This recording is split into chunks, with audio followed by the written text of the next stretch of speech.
Mga full time na. Mhm. Kasi maraming umalis na rin. Mhm. Maraming nagmamaternity, edi sila ang nagkukuha. Saka may seniority na. Malaki na seniority nila. Mhm. HS umbrella ho yun sa inyo? Hindi. Ay, private siya. Private. Yung kina Tita Alma ho yung ano. Hindi na, na raw inalis na. farming. Pati kina Talaga? Julie, Mm. hindi na raw. Talaga. Oo. Hindi na under AHS. Paano ho yung funding nun magbabago? Tataas sa mga residents? Ganun. Hindi. Ang funding nila is depende sa kalagayan ng tinatanggap nilang mga residente. I mean, sa mga existing ho nila, kung kumalas yung AHS, maapektuhan ba yung funding ng mga... Video ko muna si Aitor kung nasaan si Aitor. Yeah. Kung din. Pero pinaglalaban din nila. Saka yung mga cases, for example,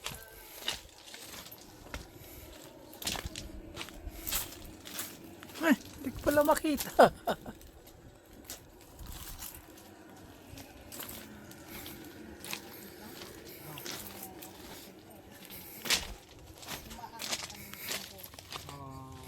Mas malaki ho yun. kaya ilimpisan nila yung mga HCA ng number of hours. Ay, meron blaka. Ay!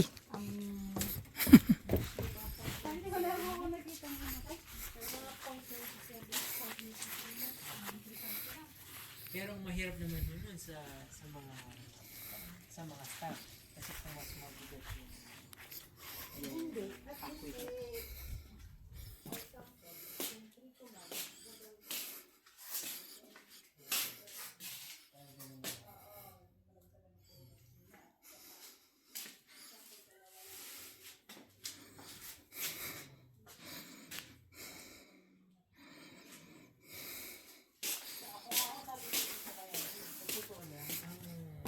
Parang pinaka-ideal na trabaho sa Canada.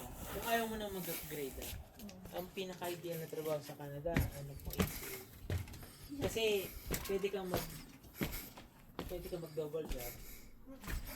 Makukuha mo yung sweldo gusto mo. Hindi siya, kami ho ngayon, sabi ko ito, kahit pag sa nursing naman, tataas din kasi yung tax mo sa nurse pares. Sa totoo.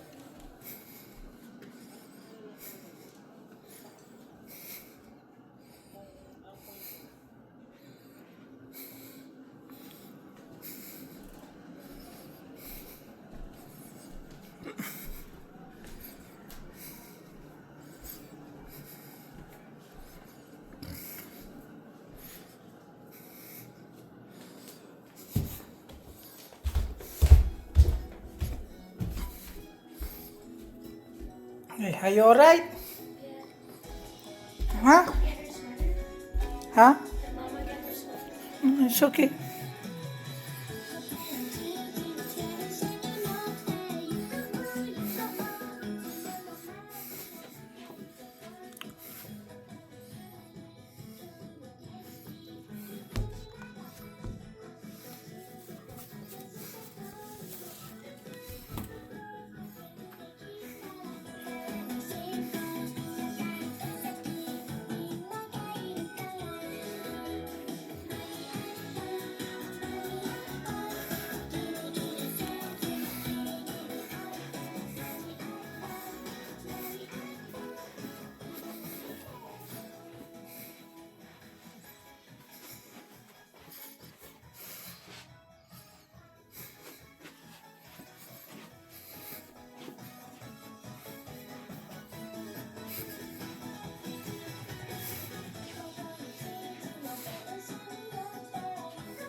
Ba, bulat kinga karay kayo na ano.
Ha? Masakit talagang mag-video.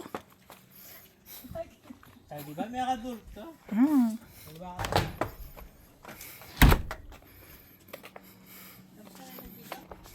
Di ba? Ayan o. Anong sasabihin mo? Ayan o. Magsalita ka, mga dragon. Ayan o. Chismis yung itatanong namin. Marites, ika nga o. Ito, dito kami natapos.